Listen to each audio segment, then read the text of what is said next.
Biggest changes that we had to go through as a family once Timothy was diagnosed with type 1 diabetes. One of the biggest challenges was our diet. We are in constant concern about what we eat, how much we eat, and then how this relates to carbohydrates and how Timothy takes care of himself.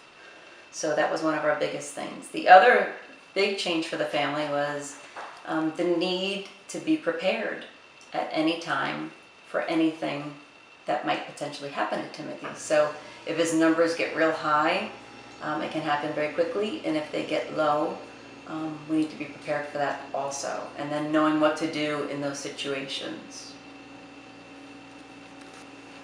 There's a lot I don't like about diabetes. I would say my main dislike is what it does to the personality of the person who has diabetes, and how quickly it can alter and affect whether or not they're having a good day or a bad day, and their mood changes that come along with it. I also obviously am concerned about future health and what it'll do, for Tim's health in the future.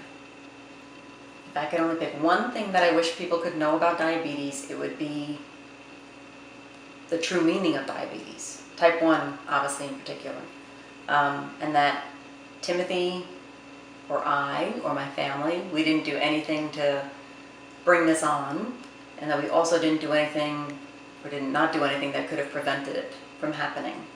It has nothing to do with his diet. It's not because he ate sugar or that he continues to eat anything that contains sugar. This is something that Timothy would have gotten no matter what our lifestyle had been or where we lived or what our history had been. My advice would be, as a mom, when something like this happens, anytime your children are sick and you take them to the doctor, you expect to get medication, and you expect to make your child better. And so you want a cure. So one of the hardest things also has been to just deal with the fact that this isn't going to go away. And so we need to learn to live with it, and live with it the very best way possible. So my advice would be to reach out to others who've also experienced this and go through it, support groups. And then